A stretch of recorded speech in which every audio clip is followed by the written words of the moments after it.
හම්බ වෙනවා. ඒකට ජෛව රසායන විද්‍යාව, සෛල විද්‍යාව, පටල විද්‍යාව, ඊළඟ ව්‍යුහ විද්‍යාව, කෘත්‍ය විද්‍යාව, පාරිසරික විද්‍යාව සහ ප්‍රවේණි විද්‍යාව ලෙස අපිට අධ්‍යයනය කරන්න හම්බ වෙනවා. එතකොට අපි ශාක ගැන අවබෝධය ගන්නවා. ශාක ගැන ඉස්සරහට තා පුළුල් ලෙස ඊළඟට සත්වයින් ගැන අපි අධ්‍යයනය කරනු ලබනවා. මිනිස් සිරුර ගැන අධ්‍යයනය කරනු ලබනවා. මිනිස් සිරුරේ පද්ධතිය අපි සැලකුවොත් මොලේ, ඊට පස්සේ හදවත, පිනහලු, ඊට පස්සේ ආහාර ජීර්ණ පද්ධතිය අපි සැලකුවොත්, ඊට පස්සේ රුධිර වාහිනී පද්ධතිය, බහිශ්‍රාවී අවයව, මේ විදිහට ඒ එක එක අවයවය හා බැඳුණු ලෙඩ රෝග ගැන අපි උදාහරණ ලෙස සැලකුවොත් පිළිකා ගැන, ඊට පස්සේ හෘදයාබාධ, ඊළඟට ඒඩ්ස් වැනි වූවන රෝග, ඊට අමතරව නිදන්ගත වකුගඩු රෝග ගැන අපි කතා කරනු ලබනවා. මේ ආකාරයෙන්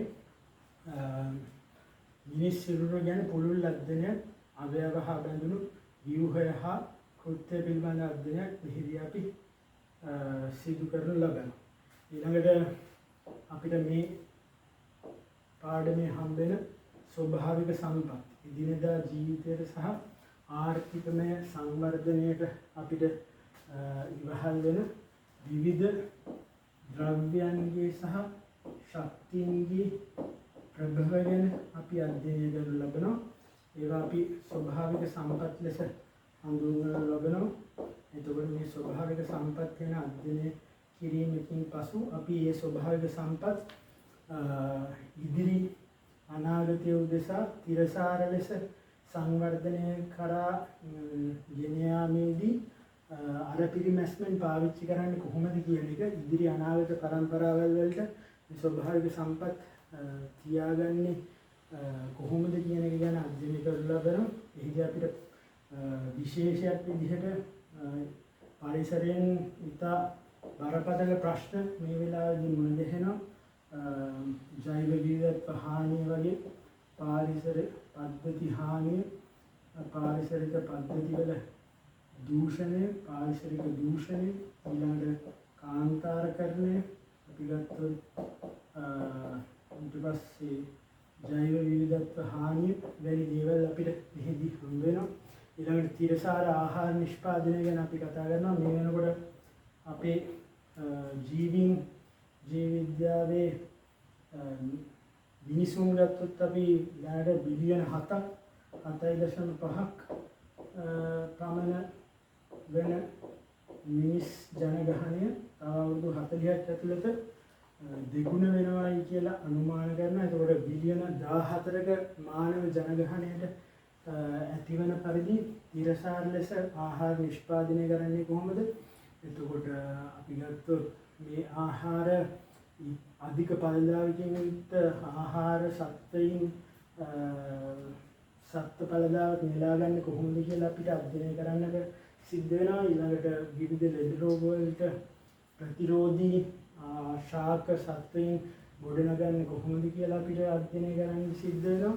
මේ වගේ තිරසාර ආහාර නිෂ්පාදනය ගැන අපි ඉස්සරහට ජීව විද්‍යාව කියන විෂයගතේ අධ්‍යයනය කරනු ලබනවා. ඒ වගේම අපිට නෛතික සහ සාර ධර්ම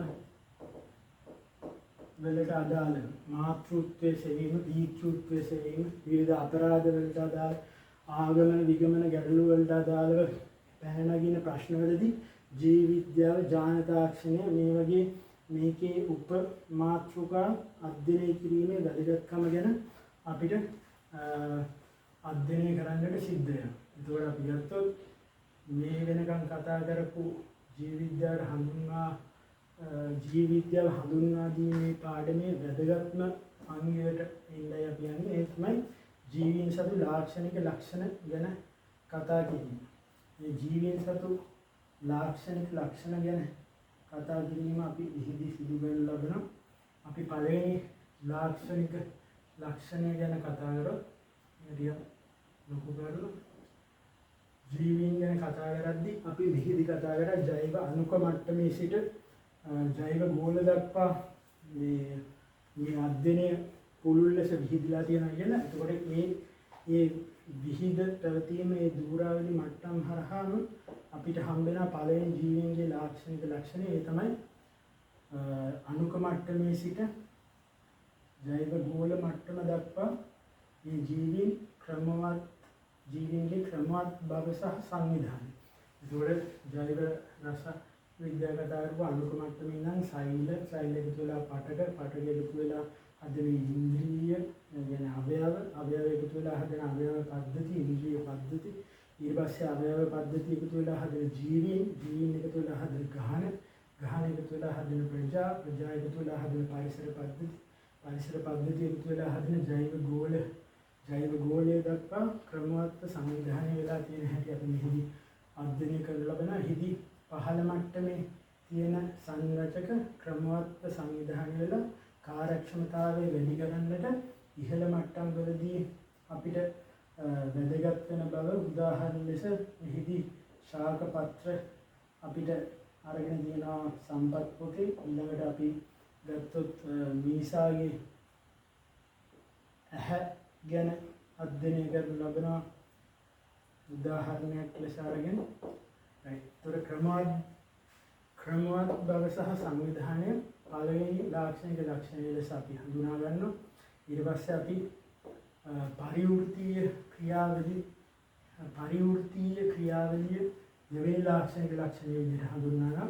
එහිදී අපි සංකේතවත් කරොත් A ධන B එකතු වෙලා හදනවා C ධන D ධන E කියලා.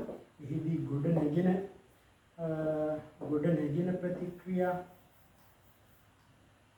සංවෘත්තීය ප්‍රතික්‍රියා ලෙසත් බිඳ වැටෙන ප්‍රතික්‍රියා අපවෘත්තීය ප්‍රතික්‍රියා ලෙසත් සංවෘත්තීය සහ අපවෘත්තීය ප්‍රතික්‍රියාවල එකතුව පරිවෘත්තීය ක්‍රියාවලිය ලෙසත් දෙවෙනි ලාක්ෂණික ලක්ෂණය අපි මෙහිදී අධ්‍යයනය කරන ලබනවා. ඊට පස්සේ හැම ජීවියෙක්ම එක ශෛලයකින් පටන් අරගෙන අපි ගත්තොත් ශාකයක් ලෙස හදමුත් ඒක බහුශෛලීක එක ශෛලයකින් පටන් ගන්නවා. ඒක ශෛලික ජීවීන් ඉන්නවා. ඊට පස්සේ ඕන් ප්‍රමාණයෙන් වැඩෙනවා. ඊට පස්සේ ශෛල බහුශෛලික ජීවීන් ගත්තොත් ශෛල එකතු වෙලා ශෛල ස්කන්ධය වැඩි වෙනවා. ඒ ස්කන්ධය වියලි ස්කන්ධයේ අප්‍රතිවර්ත වැඩි වීම වර්ධනය විදිහට අපි හඳුනා ගන්නවා. එතකොට වර්ධනය වීම වියලි ස්කන්ධයේ අප්‍රතිවර්ත වැඩි වීම ලෙස අපිට හම්බ වෙනවා.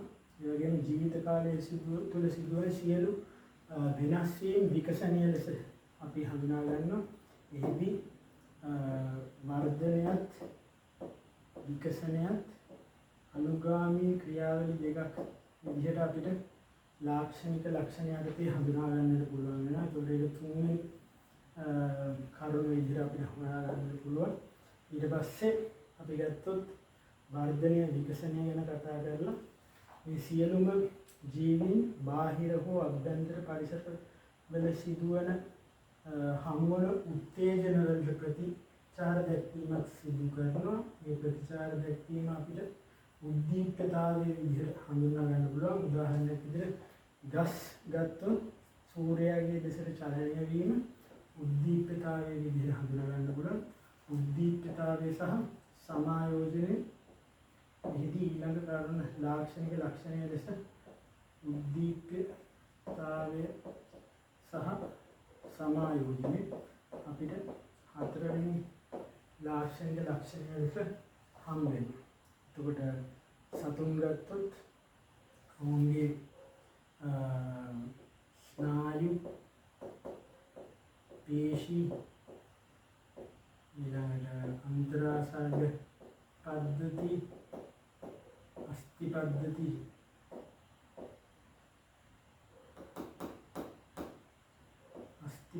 අතර සමායෝජනය තුළින් ඔවුන්ගේ චලන සිද්ධ කරනවා කියලා අපිට මෙහිදී හම්බ වෙනවා. ඒක උද්දීප්තතාවය හා සමායෝජනය අපිට හතරවෙනි කරුණ විදිහට හඳුනා ගන්න පුළුවන්. ඊට පස්සේ මේ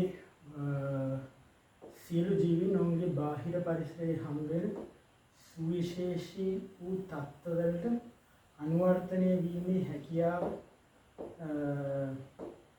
අත්පත් කරගෙන තියෙනවා. අනුවර්තනය වීම එතකොට තවත් ලාක්ෂණික ලක්ෂණයක් ලෙස අපිට හඳුන්වා ගන්න පුළුවන්.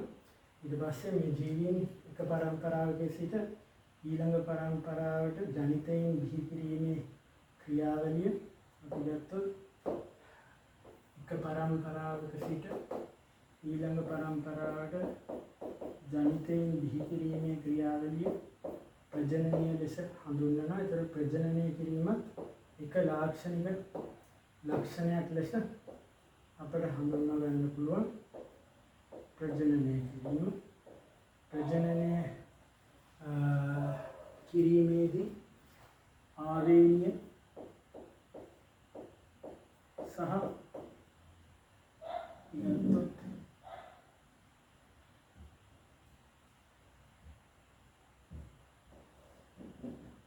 එහිදී ආවේනිය සහ පරිණාමය ඊළඟ ලාක්ෂණික ලක්ෂණය ලෙස අපිට මෙහිදී හඳුනා ගන්නට පුළුවන් වෙනවා. ඉතින් අපි නැවත මුල සිට සාකච්ඡා කරොත්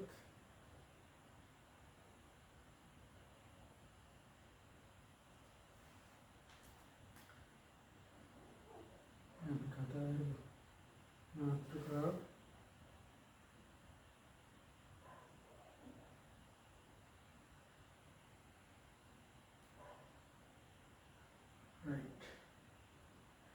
එතකොට ජීව විද්‍යාවේ හඳුන්වා දීමේ පාඩමේ අපි හඳුන්වා දීමක් කතා කරා.